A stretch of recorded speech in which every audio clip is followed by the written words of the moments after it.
बिस्मिल्लाहिर्रहमानिर्रहीम। देखिए, अभी हम लोगों ने प्रीवियस सेगमेंट में रेजिस्टेंस देखा,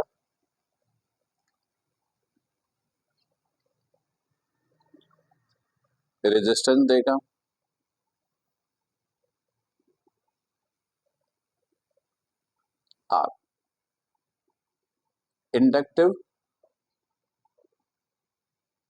रिएक्टेंस देखा, एक्सएल। एक्सएल बराबर है ओमेगा एल 2 पाई एफ एल। फिर कैपेसिटिव रिएक्टेंस देखा, एक्सी, और एक्सी बराबर था 1 ओवर ओमेगा सी 1 ओवर 2 पाई एफ सी। सही है, ये था। देखिए, आर रेजिस्टेंस, रेजिस्टर का, रिएक्टेंस रेजिस्टेंस कॉइल का या कैपेसिटर का।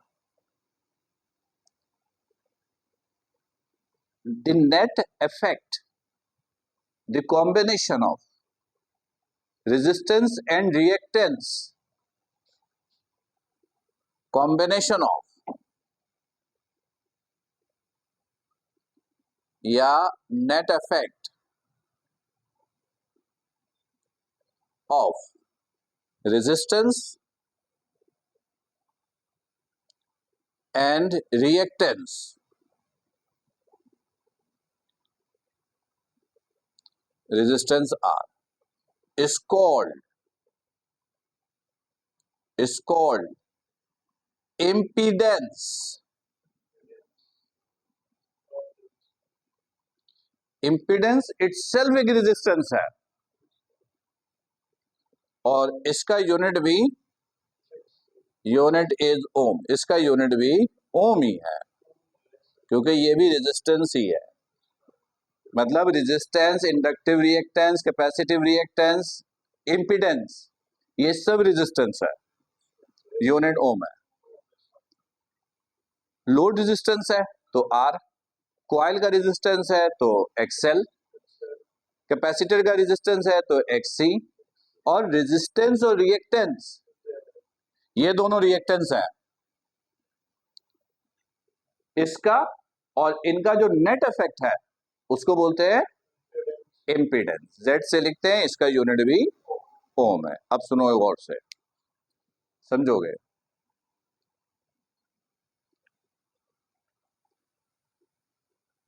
फर्ज करो कि ये एक्स एक्सिस, ये वाई एक्सिस। एक्स एक्सिस पे हम आर को ले लें, कहीं भी ले सकते हैं, आर को ले लिया। याद रखिएगा, रेजिस्टेंस और रिएक्टेंस के दरमियान फेज डिफरेंस 90 डिग्री का होता है। Phase difference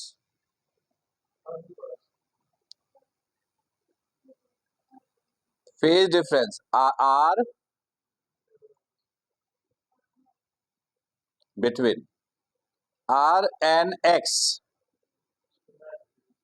90 degree. अब गौर से इधर देखिएगा, R and XL plus 90 degree, R and XC minus 90 degree. तो इसी तरह एक्सएल एंड एक्ससी 180 डिग्री। अब जरा इसको समझोगे, ये सारी बहुत काम की बात है, एमसीक्यू में पूछ लेते हैं। ये देखोगे, आर ये है, आर और इधर एक्सएल के दरमियान कितने का फेज डिफरेंस है? 90। तो इसका मतलब है इधर एक्सएल है, ये एंगल 90 डिग्री। आर और एक्ससी माइनस 90 डिग्री, आर ये है तो एक्ससी इधर है, ये 90 डिग्री यानी माइनस में। तो इसके और इसके दरमियान कितने का एंगल हो गया? 180 का। ठीक है, ये समझ में आ गया? गुड। अच्छा, अब एक चीज याद रखिएगा कि आर, एक्सएल और एक्ससी में ये तीनों तो रेजिस्टेंस है। कौन सबसे ज्यादा, कौन सबसे कम होता है? सबसे ज्यादा होता है आर, लोड रेजिस्टेंस। इससे कम होता है एक्सएल और सबसे कम होता है एक्ससी। यानी ये रिलेशन याद रखिएगा। ठीक है, अच्छा। अब फर्स्ट करो कि आर एल सर्किट है। कौन सी सर्किट है? R L circuit. मतलब आर है और एक्सएल है, क्वाइल है। एल का मतलब क्वाइल, क्वाइल का रेजिस्टेंस, इंडक्टेंस। ये ऑल्टरनेटिंग करंट है, ये आर है और ये क्वाइल है। इसका रेजिस्टेंस एक्सएल। सही है? सही है।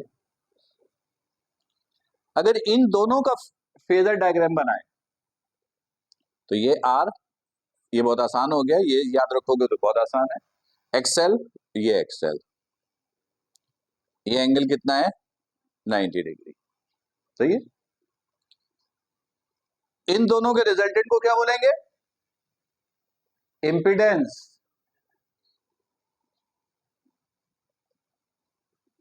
इन दोनों के रिजल्टेंट को बोलेंगे इंपिडेंस। तो इसको हेड टू टेल रूल से ऐड करेंगे। ये देखो आर, ये एक्सएल, ये इनका रिजल्टेंट, तो ये कहलाएगा इंपिडेंस।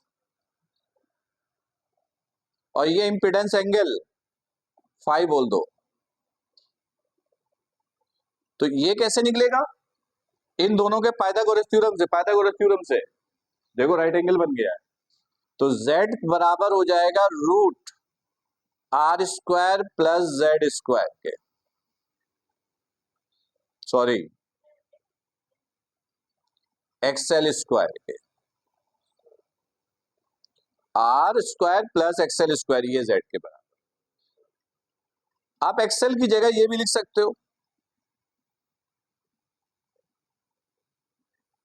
Omega L.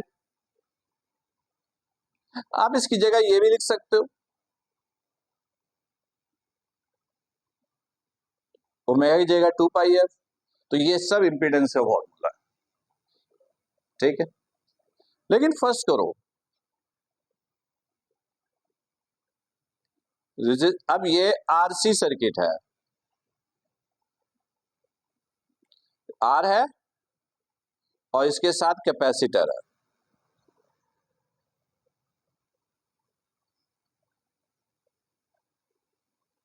इसका रेजिस्टेंस एक्सी।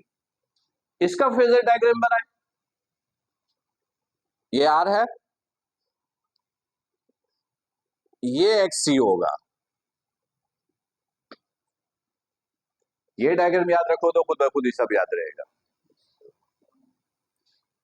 इन दोनों के रिजल्टेंट को क्या बोलोगे? इंपिडेंस। कैसे निकालोगे? ये आर, ये हेड टू टेल रूल से ऐड किया, दिस इज एक्सी, ये रिजल्टेंट, ये इंपिडेंस, ये इंपिडेंस का एंगल। तो इसमें इंपिडेंस के लिए फॉर्मूला क्या होगा?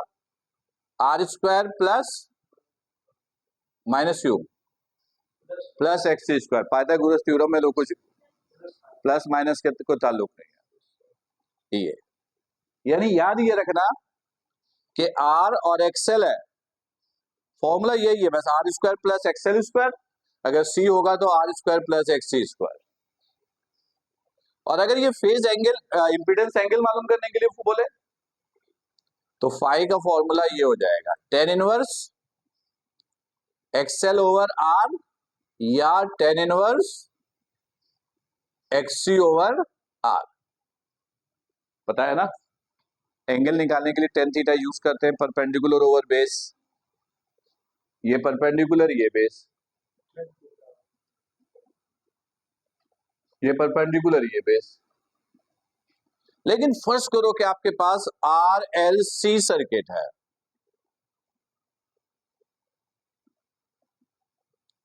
तीनों है, तीनों है। ये देखोगे, ये ऑल्टरनेटिंग करंट का सिंबल, अब ये R है, ये L है, यानी XL बोलो, और ये कैपेसिटर है। अब तीनों है, इन तीनों का डायग्राम बनाओ ताकि इंपीडेंस निकले। देखो ऐसे पहले बनाओ, ये ऊपर क्या होता है XL, नीचे क्या होता है XC, ये भी 90, ये भी 90। पहले इन दोनों का रिजल्टेंट निकालो, ये दोनों एक दूसरे के ऑपोजिट है। रिजल्टेंट निकालने के लिए क्या करोगे, सब्ट्रैक्ट करोगे, बड़े में से छोटे को माइनस करोगे। तो मैंने बताया ये बड़ा है ये छोटा है, तो इसका डायग्राम ये बन गया, ये देखना, ये R, जब बड़े में से छोटे को माइनस करेंगे तो जो रिजल्ट आएगा वो बड़े वाले में से कुछ बचेगा, तो डायरेक्शन भी बड़े वाले की तरफ होगी, यानी ये इनका रिजल्टेंट हो गया XL माइनस XC। सही है। अब इन दोनों को हेड टू टेल रूल से ऐड किया तो ये बन गया, ये R, ये XL माइनस XC, और ये इंपीडेंस बन गया, ये इंपीडेंस का एंगल 5 बोलो। तो अब अगर इंपीडेंस निकालना है तो फॉर्मूला ये यूज करोगे, बेस स्क्वायर प्लस परपेंडिकुलर, ये है XL माइनस XC का ये होल स्क्वायर, ये सही है। और फेज एंगल ऑफ इंपीडेंस ये निकालना है, तो tan इनवर्स क्या होगा XL minus perpendicular over base, ये बनेगा। Right, clear. तो यहां पर जो भी इंफॉर्मेशन थी इसकी वो सारी की सारी कंप्लीट, याद करना पड़ेगा। इसी फॉर्मूले में से कुछ पूछेंगे, न्यूमेरिकल के चांसेस बहुत कम है, बहुत कम है, पर ये जितनी बातें बताई है ना इसी में से पूछेंगे एमसीक्यूज।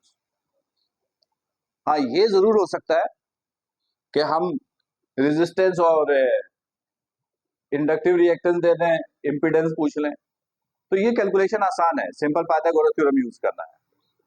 या रेजिस्टेंस दे दें, कैपेसिटिव रिएक्टेंस दे दें, ये पूछें।